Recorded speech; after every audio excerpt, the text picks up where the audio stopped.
Hello दोस्तों, स्वागत है आप सभी का आपके अपने चैनल डे का सक्सेस पॉइंट पर। मैं दिलीप कुमार आपका हार्दिक स्वागत करता हूं।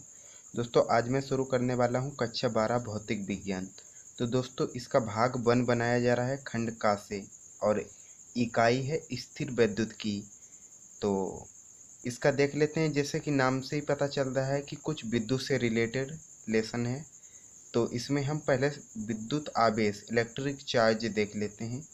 तो अब से लगभग 2500 वर्ष पहले एक प्रसिद्ध यूनानी दार्शनिक हेल्थ ने देखा कि जब अंबर नामक पदार्थ को ऊन से रगड़ा जाता है तो उसमें हल्की वस्तुओं जैसे कागज के टुकड़े इत्यादि को अपनी ओर आकर्षित अर्थात अपनी ओर खींचने का गुण आ जाता है। परंतु इनकी बात को कोई महत्व नहीं दिया गया। 2016 तक सन 16 ईस्वी में इंग्लैंड के डॉक्टर गिलबर्ट ने प्रयोग द्वारा पता लगाया कि अंबर की तरह कई अन्य पदार्थ जैसे कांच, अवनुष, गंधक इत्यादि को रगड़े जाने पर हल्की वस्तुओं को अपनी ओर आकर्षित करने का गुण आ जाता है। ये भी अपना एक गुण प्राप्त कर लेते हैं। तब यह स्पष्ट हुआ कि पदार्थ में यह गुण घर्षण के कारण आता है। इस गुण को ग्रहण कर लेने पर पदार्थ वैद्युतमय कहलाता है तथा वह कारण जिससे यह गुण उत्पन्न होता है विद्युत कहलाता है। किसी पदार्थ के विद्युतमय हो जाने पर कहा जाता है कि पदार्थ ने आवेश ग्रहण कर लिया। अतः वैद्युतमय पदार्थ को आवेशित पदार्थ भी कहते हैं। तो दोस्तों, आपने देख लिया कि विद्युत आवेश किसे कहते हैं। तो इसके बाद में हम धन तथा ऋण आवेश के बारे में चर्चा करते हैं। आपको ये पता होना चाहिए कि आवेश कितने प्रकार के होते हैं। तो हम आपको बताने वाले हैं पॉजिटिव एंड नेगेटिव चार्ज। तो सन 1750 ईस्वी में अमेरिकी वैज्ञानिक फ्रैंकलिन ने सिद्ध किया कि सजातीय आवेश अर्थात दो एक तरह के आवेश जैसे प्लस प्लस आवेश एक दूसरे को प्रतिकर्षित करते हैं अर्थात दूर हट जाते हैं। अगर प्लस प्लस को पास लाओगे, पॉजिटिव आवेश को पास लाओगे तो ये दोनों दूर हटेंगे। परंतु एक पॉजिटिव आवेश और एक नेगेटिव आवेश या एक नेगेटिव आवेश से एक पॉजिटिव आवेश को पास लाओगे तो ये और भी चिपकेंगे, ये दूर नहीं हटेंगे। वही इन्होंने कहा है कि सजातीय आवेश एक दूसरे को प्रतिकर्षित करते हैं तथा विजातीय आवेश एक दूसरे को आकर्षित करते हैं। और अर्थात आवेश दो प्रकार के होते हैं, धन आवेश और ऋण आवेश। दो प्रकार के आवेश होते हैं। तो हम एक एक करके देखेंगे कि धन आवेश किसे कहते हैं और ऋण आवेश किसे कहते हैं। तो देख लीजिए दोस्तों, धन आवेश किसे कहते हैं। जब किसी वस्तु में इलेक्ट्रॉन की मात्रा कम अर्थात इलेक्ट्रॉन की कमी हो तो उस पर आवेश धनात्मक आवेश कहलाता है। जब कोई पदार्थ अपना एक इलेक्ट्रॉन किसी दूसरे को दे दे तो उस पर धन आवेश आ जाता है।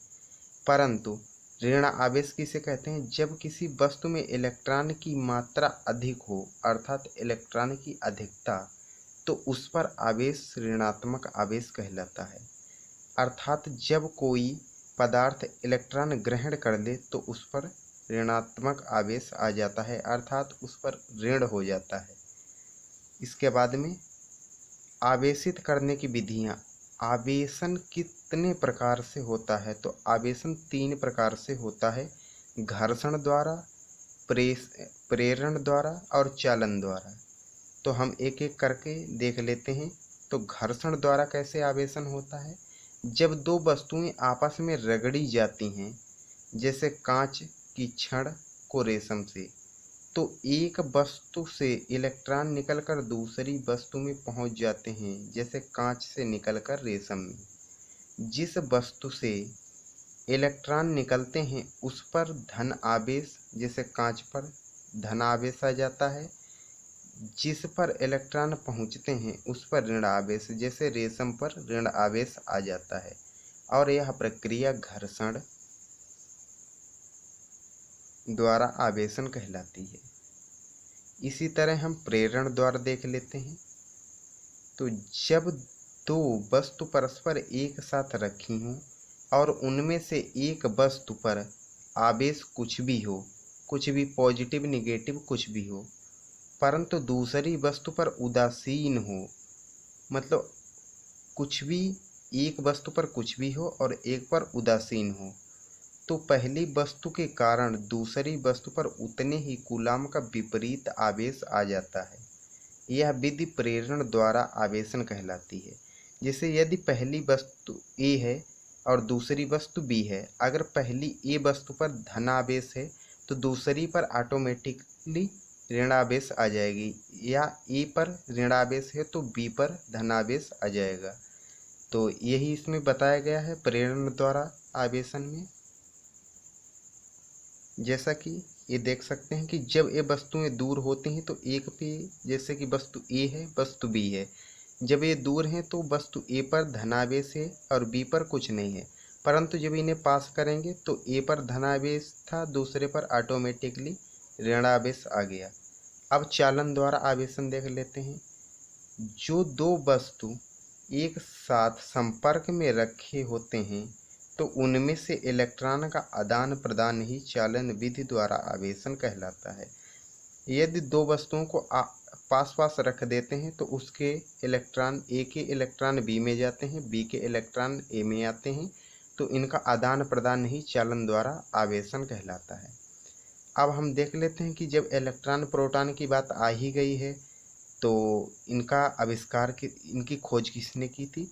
तो हम इन्हें इलेक्ट्रॉन प्रोटॉन न्यूट्रॉन को ईंट पर नाच नामक ट्रिक से याद रख सकते हैं। इसे आप नोट में लिख लीजिएगा। जैसे कि ईंट पर नाच, तो ई और टा, ई टा, और फिर पर और फिर नाच। जैसे कि ई से इलेक्ट्रॉन, टा से टॉमसन, पा से प्रोटॉन पोटान, और रा से रदरफोर्ड, और ना से न्यूट्रॉन, और चा से चैडविक। इसी प्रकार आप नोट पॉइंट में लिख लीजिएगा कि आवेशित करने की क्रिया में केवल इलेक्ट्रॉन का ही स्थानांतरण होता है, ना कि प्रोटॉन का। जब हम आवेशित करते हैं किसी वस्तु को तो एक दूसरे में इलेक्ट्रॉन ही इधर उधर भागता है, प्रोटॉन स्थायी रहता है, वो कहीं नहीं जाता है। इसी प्रकार हम मूल आवेश देख लेते हैं कि मूल आवेश किसे कहते हैं, जब आवेश का ही बात हो रहा है।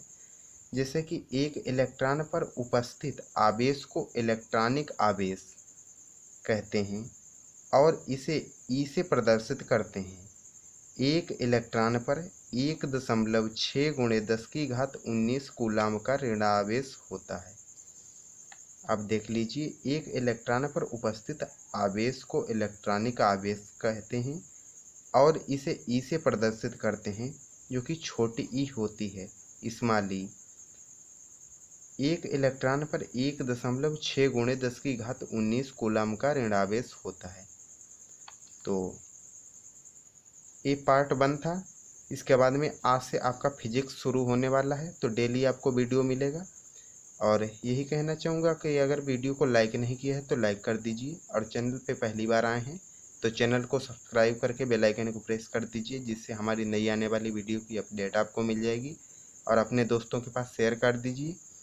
और मिलते हैं अगले वीडियो में, तब तक के लिए जय हिंद, जय भारत।